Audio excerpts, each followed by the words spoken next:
এই গরমের দিনে আটা বেল বন্ধুরা বাজারে কিন্তু কিনতে পাওয়া যায়, আর অনেকের তো বাড়িতে গাছ আছে। আর এই আটা বেলের আজকে শরবত বানাবো, দারুণ খেতে হয় কিন্তু, আর গরমের সময় শরীর মন কিন্তু দুটোই ঠান্ডা হয়ে যাবে। বেলটাকে প্রথমে ফাটিয়ে নেব, দেখুন কত সুন্দর ফেটে গেল।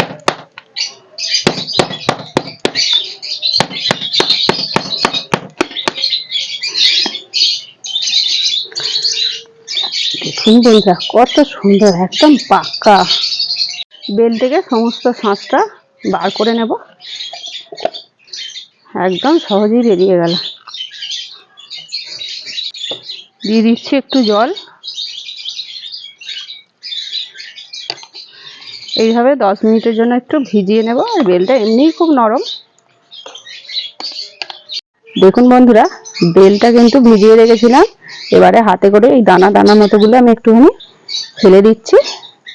যেহেতু বেলের শরবত ছাঁকলে কিন্তু পুরো শর্তটাই চলে যাবে, আর এরকম একটু দানা দানা কচা কচা এগুলো থাকবে, ভালো লাগবে। দানাগুলো একটু বেছে বেছে ফেলে মতো দিলাম, আর এতে কিন্তু তেমন একটা দানা নেই। দিয়ে দিচ্ছি চিনি, বিট লবণ, এমনি লবণ, ভালোভাবে গুলিয়ে নেব। আপনারা চাইলে একটুখানি লেবুর রস হালকা করে দিতে পারেন, আমি আর এখানে লেবুর রস কিন্তু ব্যবহার করছি।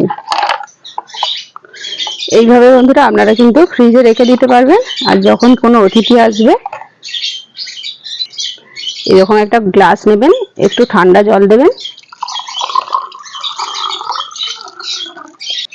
আর এই বেলের যে কাইটা রেডি করেছি এই বেলের কাইটা দিয়ে দেবেন 3-4 চামচ মতো। এতে চিনির পরিমাণটা, লবণের পরিমাণটা বেশি দেওয়া আছে, তার জন্য জল কিন্তু পাইল করতেই হবে। আর এইভাবে একটু জলের সাথে পাইল করে আর পরিবেশন করে দারুণ লাগবে খেতে। তাহলে বন্ধুরা কিরকম লাগলো আজকের এই বেলের শরবত বানানোর রেসিপিটা?